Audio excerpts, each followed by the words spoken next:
నిర్మించి మనకు అందించిండు.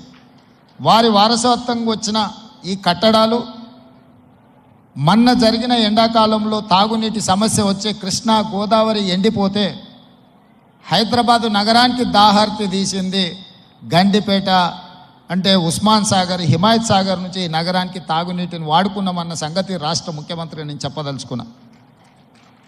ఈ ప్రజలకు కోట్లాది మంది దాహార్తిని తీర్చే ఈ యొక్క చెరువులను శ్రీమంతులుగా గొప్ప వ్యక్తులుగా ఉన్న వాళ్ళు వాటి పక్కనే ఫామ్ హౌజ్ల పేరు మీద నిర్మించుకొని వాళ్ళ డ్రైనేజ్ కాలువలు తీసుకెళ్ళి గండిపేటలో కలిపినారు. నేను ఇక్కడ వేదిక మీద ఉన్న పెద్దలతో పాటు ఇక్కడ వచ్చిన భక్తులను నేను ఒకటే మాట అడగదలుచుకున్నా. ఇవాళ వాళ్ళ విలాసవంతమైన జీవితం కోసం నిర్మించుకున్న ఫామ్ హౌజ్ల నుంచి వచ్చే డ్రైనేజ్ గండిపేటలో హిమాయత్ సాగర్ తాగునీటిలో కలిపితే ఆ నీళ్లు హైదరాబాదు నగరానికి తాగడానికి సరఫరా చేస్తుంటే వాళ్ళు నిర్మించిన అక్రమ నిర్మాణాలను వదిలేస్తే ఇక నేను ప్రజాప్రతినిధిగా విఫలమైనట్ట కాదా మీరు ఒక్కసారి ఆలోచన చేయండి. అందుకే ఒత్తిడి వచ్చినా మిత్రులకు ఫామ్ హౌజులు ఉన్నా ఏవి వదలకుండా హైడ్రా అనే ఒక సంస్థను ఏర్పాటు చేసి తెలియకుంటేనే ప్రజాప్రతినిధులం కొన్ని మన దినచర్యల్లో భాగంగా కొన్ని తప్పిదాలు చేస్తుంటాం. తప్పులు తెలవకుంటేనే కొన్ని తప్పులు జరిగిపోతుంటాయి. మరి ఆ ఖాతాను సవరించుకోవడానికి, ఆ బ్యాలెన్స్ షీట్ను సవరించుకోవడానికి తెలిసి కొన్ని మంచి పనులు చేయాలని నేను ప్రగాఢంగా విశ్వసిస్తున్నా, నమ్ముతున్నా. ఆ తెలిసి చెయ్యాలనుకుంటున్న మంచి పనులో భాగము ఈ చెరువులను చెరబట్టిన వాళ్ళ నుంచి విముక్తి కలిగించాలన్న ఏకైక లక్ష్యంతోనే ఈరోజు చెరువులను ఆక్రమించుకున్న వాళ్ళను ఎవరిని వదలకుండా ఉక్కు పాదంతో అణిచివేయాలన్న ఆలోచన, అందులో నిర్మాణాలను ఏ ఒత్తిడి వచ్చినా వెనక్కి తక్కకుండా తొలగించాలన్న ఆలోచనతోనే ఈరోజు ఈ చెరువులలో ఉన్న అక్రమ కట్టడాలను కూలగొడుతున్నాము.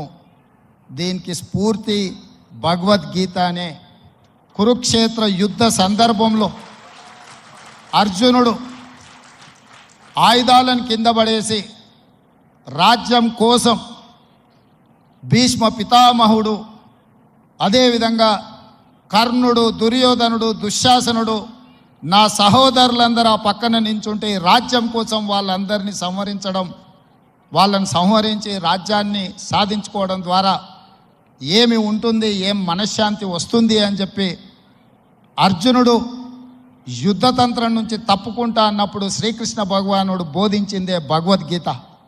చంపేదెవరు, చంపించేదెవరు, లోక కళ్యాణం కోసం నీ బాధ్యతను నెరవేర్చాల్సిందే. ధర్మం బ్రతకాలి, అధర్మం ఓడాలి అంటే నువ్వు యుద్ధం చెయ్యాల్సిందే అనే యుద్ధ నీతిని ఆ రోజు అర్జునుడికి బోధించింది శ్రీకృష్ణ భగవానుడు. ఇవాళ ఆ శ్రీకృష్ణ భగవానుడి బోధనానుసారమే ఈరోజు ఈ చెరువులను కాపాడే కార్యక్రమాన్ని నేను తీసుకుంటున్నా. నాకు తెలుసు ఈ చెరువులలో నిర్మాణమైన విలాసవంతమైన ఫామ్ హౌజులు ప్రభుత్వాన్ని ప్రభావితం చేయగలిగిన స్థానాలలో ఉన్న చాలామంది వ్యక్తులు ఉన్నారు. ప్రత్యక్షంగా ప్రభుత్వంలో భాగస్వాములు అయి ఉండొచ్చు, లేకపోతే సమాజం మీద బాగా ప్రభావితం చేయగలిగిన వ్యక్తులు ఉండొచ్చు. కానీ వాటన్నిటినీ నేను పట్టించుకోదలుచుకోలే. ఇది భవిష్యత్ తరాలకు, ఇది రాజకీయాలకు సంబంధం లేదు. నేను స్పష్టంగా చెప్పదలుచుకున్నా.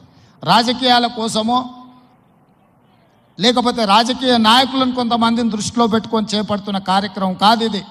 భవిష్యత్ తరాలకు, మన పిల్లలకు, వాళ్ళ పిల్లలకు వారసత్వంగా మనం అందించే సంపద ఈ సరస్సులు, ఈ నదులు, లేకపోతే ఈ రోజున్న ఈ చెరువులు.